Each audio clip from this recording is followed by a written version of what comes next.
l'actualité à temps réel, sur Référence TV. Référence TV, la chaîne de l'innovation. jërëjëf ngeen ñi fi teew ñëpp di leen sant di leen gërëm naaj bi tàng na mais teew ñëpp a ngi toog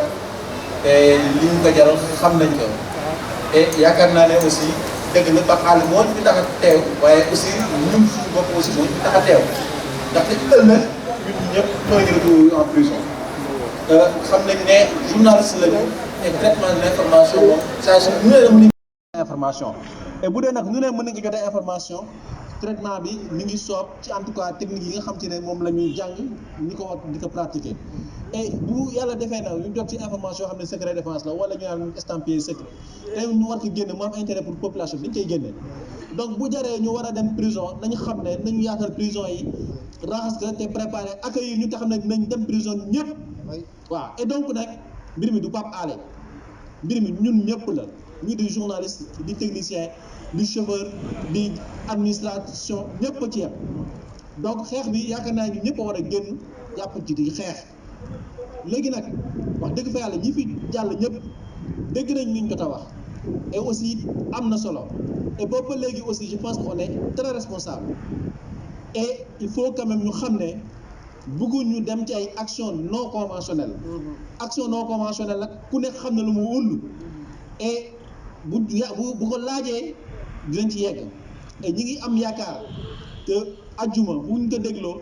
nañ ko bàyyi mu ñibbi këram dellu ci njabootam mu faju ba retrouver waat santé ndaxte kat ku ne xam na ne presque une semaine grève de la faim xam nañ li muy def ci yaram et vraiment commencé na sonn et yaakaar naa ne bu doon ci woon ne état bi am na yërmande kon doon nag bàyyi mu ñibbi bu yàgg waaye nag c'est dommage parce que vraiment jéem nañu lépp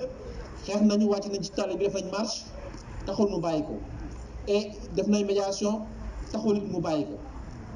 engagé na grève la faim et xam nañ lu ci nekk lu nekk ci grève la faim ni mu grave et tey jii nii dañu ragal ne sax en fait état bi leneen la bëgg et loolu lay nuru waaye bu soobee yàlla mun na bañ a am li ñuy wax nag ba wax mooy maanaam que su ko bàyyiwul sa année semaine prochaine ñu ngi jëm ci action non conventionnelle et lii di collectif Free Pape Alé ak CAP ñu ngi waxtaan et yaakaar naa ne semaine bi sax waroon am action non conventionnelle waaye heureusement bu ñu fixé datu audition bi loolu moo tax ñu tegg suñu tànk mais bu du woon loolu kon jamono ji tey kon leneen la ñuy wax kon da ngeen dégg ne kon tey coor ma nga ca prison ba wala Maguette mu ngi ca prison ba wala Lissa Faye mu ngi ca prison ba ndaxte kon xamoon naa ne te kon tey jii nii tey action bi bu ñu ko dee def ñoom Abibou ak ñeneen ak ñeneen ñoo fi ñëw taxaw di dootuñu wax Free Pape Alé kese mais nañ ci boole Free Coor nañ ci boole Free Maguette nañ ci boole Free Lissa ndaxte boobaa kon li ñu war a def kon gëm naa ne dañuy jàpp yóbbuñ ci kaso ba et loolu la aussi nag duñu ko bàyyi bu dee libéré wuñ Pape Alé et ñi ngi wax boycott des activités gouvernementales suñu réunion bi passé xalaat nañu en tout cas décréter au moins 48 heures fii ak semaine bi di jeex dinañ ci waxtaan ak ñi ci war a waxtaanal vraiment parce que aussi boycott activité gouvernementale wala journée sans presse doo ñëw rek sànjaafu ko noonu am na ay action yoo xam ne moo ko jiitu balaa nga ciy yegg et donc ku ne xam na quand même presque yaatu na njaboot gi bëri na et bëri na vraiment yoo xam ne war nañ ko mën a lijjanti suñu biir ba mu ñëw ñu mën a dem journée sans presse boobu noonu def lu ñuy wax maanaam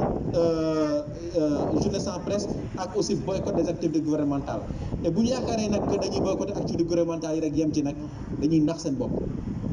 parce que commencé nañu rencontrer les ambassades et liñ ñu wax dégg nañ ko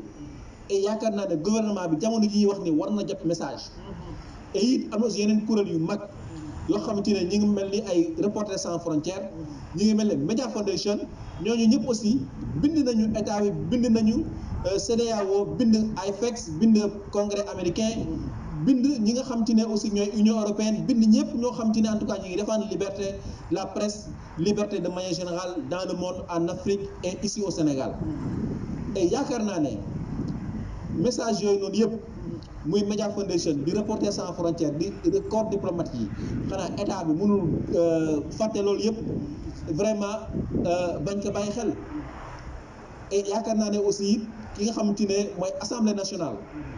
ñuy opposition du pouvoir di ñëpp aussi ñoom war nañu aussi jóg wax ak le président de la République wax ak ki nga xam te ne aussi mooy garde des Sceaux ñu bàyyi vraiment Pape Alé Niang mu ñibbi këram ndaxte 31 jours de prison ëpp na et loolu ci Sénégal kese la am boo jëlee pays Afrique de l'Ouest yëpp war nga këpp tey jii rek fii rek Sénégal rek la am journaliste bu nekk prison. Toute l'actualité à temps réel sur Référence TV. Référence TV, la chaîne de l'innovation.